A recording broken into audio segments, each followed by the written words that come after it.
Hello friends, welcome to zoology tax.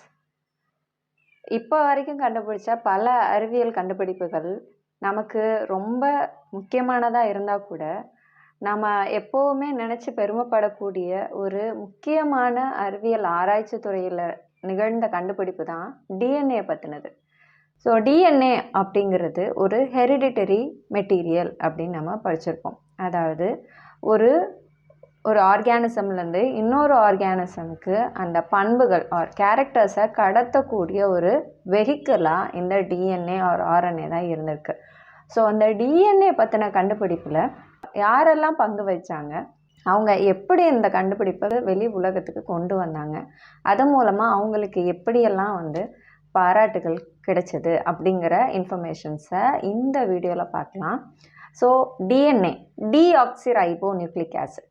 So இது ஒரு genetic material. DNA பற்றின ஆராய்ச்சிகள் பல ஆண்டு காலமாக தொடர்ந்து நிகழ்ந்துகிட்டே இருந்தாலும் கூட இதற்கு முதல் மூல காரணமாக இருந்தவங்க யார் அப்படின்னா ரோசலிண்ட் ஃப்ராங்க்லின் அப்படின்னு சொல்லக்கூடிய ஒரு சயின்டிஸ்ட் தான். இவங்க கெமிஸ்ட்ரி துறை, அதாவது வேதியியல் துறையை சார்ந்த ஒரு விஞ்ஞானி.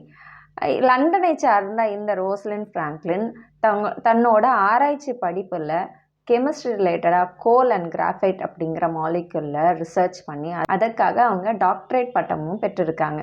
அதனை தொடர்ந்து பாரிஸில் உள்ள ஒரு லேபரட்டரியில் அவங்களுக்கு எக்ஸ்ரே கிறிஸ்டலோகிராஃபி அப்படிங்கிற ஒரு மெத்தடை எஸ்டாப்ளிஷ் பண்ண சொல்லி அவங்களுக்கு ஒரு வேலை கொடுக்குறாங்க.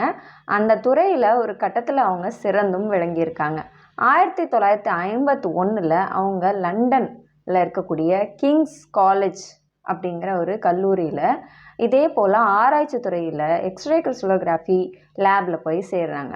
ஸோ அப்போது டிஎன்ஏ பற்றி நிறைய ஆராய்ச்சிகள் நடந்துகிட்டு இருந்த டைமில் மாரிஸ் வில்கின்ஸ் அப்படிங்கிற ஒரு சயின்டிஸ்டோட பரிந்துரையின் பேரில் டிஎன்ஏ அப்படிங்கிற மாலிகுலோட ஸ்ட்ரக்சரை எக்ஸ்ரே கிறிஸ்டலோகிராஃபி அப்படிங்கிற அவங்க சிறந்து விளங்கிய அந்த மெத்தடாலஜியில் அந்த டிஎன்ஏவோட ஸ்ட்ரக்சரை கண்டுபிடிக்கிறாங்க. ஸோ அந்த டிஎன்ஏவோட எக்ஸ்ரே கிறிஸ்டலோகிராஃபி ஸ்ட்ரக்சரை பேசிஸாக வச்சு Maurice Wilkins, James Watson, Francis Crick போன்ற சயின்டிஸ்ட் இந்த டிஎன்ஏவோட ஸ்ட்ரக்சரை அதுக்கப்புறமா அவங்க 3 டைமென்ஷனல் ஸ்ட்ரக்சராக கண்டுபிடிக்கிறாங்க.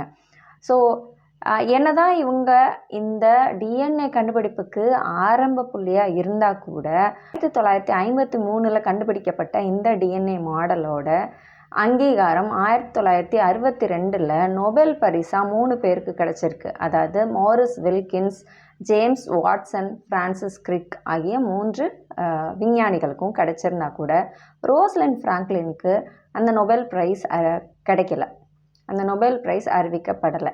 என்ன காரணம் அப்படிங்கிறது இப்போ வரைக்கும் தெளிவாக தெரியல. இதுக்கெல்லாம் முன்னாடி 1958 ரோசலிண்ட் ஃப்ராங்க்லின் கேன்சர் நோயால் பாதிக்கப்பட்டு இறந்தும் போயிடுறாங்க. ஆனால் அவங்க இறந்து போனது மட்டும் காரணம் இல்லை.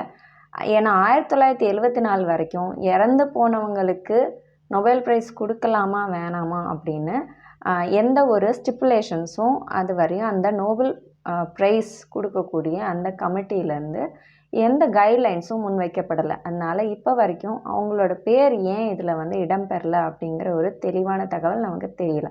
ஓகே, ஸோ இதுதான் 3 dimensional double helical structure of DNA. அந்த ஸ்ட்ரக்சரை கண்டுபிடிச்ச அந்த 4 சயின்டிஸ்ட் இவங்க தான். அதில் 3 பேர் அங்கீகரிக்கப்பட்டிருக்கிறாங்க. ஸோ இதுதான் டிஎன்ஏ பற்றின டிஎன்ஏவோட ஸ்ட்ரக்சர் கண்டுபிடிக்கிற பின்னாடி இருந்த சில தகவல்கள். நன்றி. தேங்க்ஸ் ஃபார் வாட்சிங் zoology talks. Do share and subscribe.